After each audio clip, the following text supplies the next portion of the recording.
छत्रपती संभाजीनगर जिल्ह्यातलं वेरूळ गाव. या वेरूळ गावचं वैशिष्ट्य मोठं आहे.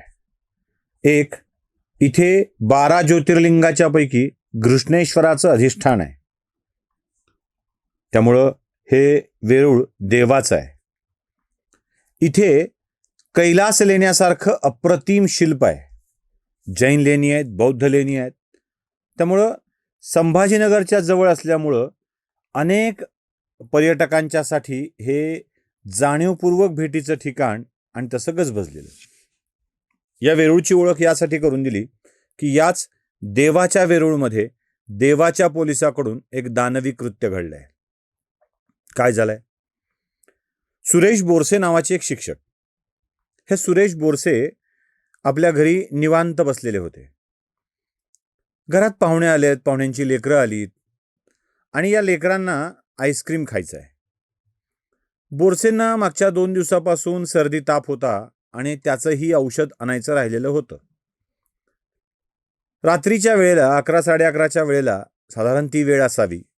या वेळेला बोरसेंनी विचार केला की पर्यटकाचं गाव असल्यामुळे ते बराच वेळ चालू असतात दुकानं, मेडिकलही चालू असतात, तर मेडिकलवर जाऊ, औषधं आणू आणि मेडिकलवरच आजकाल आईस्क्रीम वगैरे मिळत असतं, तर ते आईस्क्रीमसुद्धा घेऊन येऊ, असा विचार करून बोरसे घराबाहेर पडले. घराबाहेर पडल्यावर अर्धा-पाऊण तास गेला असेल.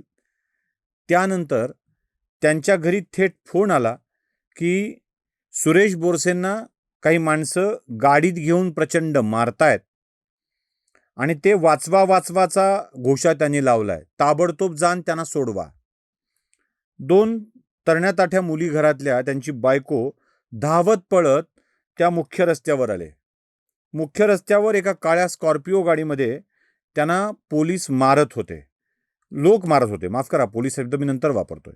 त्यांना काही लोक मारत होते. या मारणाऱ्या लोकांना त्यांनी थांबवण्याचा प्रयत्न केला तेव्हा त्या लोकांनी सांगितलं की आम्ही पोलीस आहोत, आम्ही बघून घेऊ.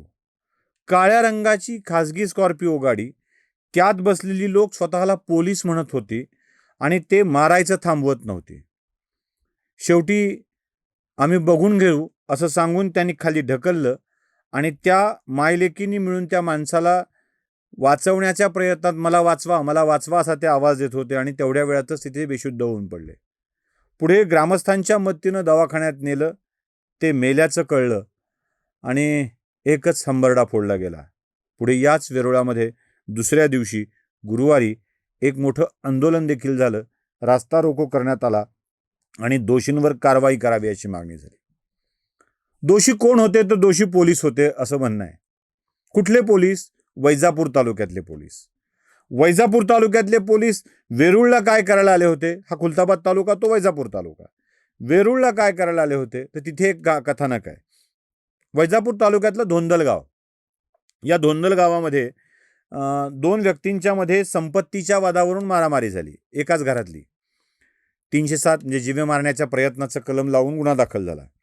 संदीप आवारे आणि रवींद्र आवारे यांच्यामध्ये वाद होता. त्यातल्या संदीप आवारेवर रवींद्र आवारेने गुन्हा दाखल केला आणि तो गुन्हा पोलीस ठाण्यात दाखल झाला. त्यानंतर संदीप आवारे फरार झाला. गुन्हेगाराला शोधणं आवश्यक होतं म्हणून वैजापूर पोलीस ठाण्याचं पथक या आवारेला शोधण्यासाठी म्हणून खुलताबादला, माफ करा, वेरूळला आलेलं होतं. या वेरूळला आलेल्या पथकासोबत एक पोलीस उपनिरीक्षक, काही कॉन्स्टेबल असे होते. पण हे पथक साध्या वेशामध्ये आलं होतं, खाजगी गाडीमध्ये आलं होतं, पोलिसांची गाडी घेऊन नाही, खाजगी गाडीमध्ये आलं होतं. दावा असा आहे की त्यांच्यासोबत तक्रारदार रवींद्र आवारे सुद्धा होता, हा फिर्यादी होता. आता फिर्यादीला घेऊन आरोपीचा शोध करणं कितपत योग्य यावर चर्चा होऊ शकेल. या रवींद्र आवारेच्या सोबत असण्यामुळे, रवींद्र आवारे कोण आहे? या रवींद्र आवारेच्या वरती बेकायदेशीर वाळू वाहतुकीचा गुन्हा आहे. असं म्हणतात की यावर मारामारी, खून असे सुद्धा गुन्हे आहेत आणि हा जामिनावर बाहेर आहे असं म्हणतात. या आवारेच्या बाबत याला सोबत घेऊन एवढे गुन्हे असताना त्याला शोधायला आले होते. यांचं शोधकार्य, तपास कार्य, काय कॉम्बिंग ऑपरेशन चालू असताना घरातून आईस्क्रीम आणि औषध बाहेर घेण्यासाठी आलेले सुरेश बोरसे सापडले यांना.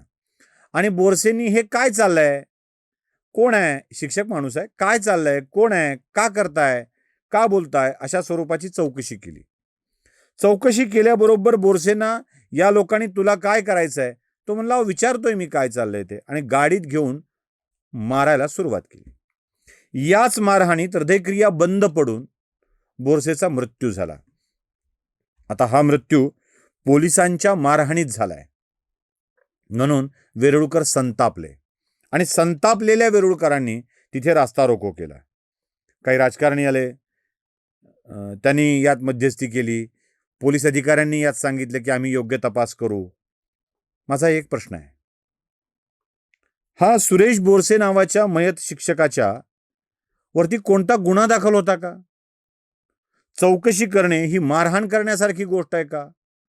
तुम्ही एका सराईत गुन्हेगाराच्या कडून दाखल झालेल्या गुन्ह्यात तपासण्यासाठी त्या फिर्यादीला सोबत घेऊन येताय आणि या स्वरूपाची मारहाण लोकांना करताय.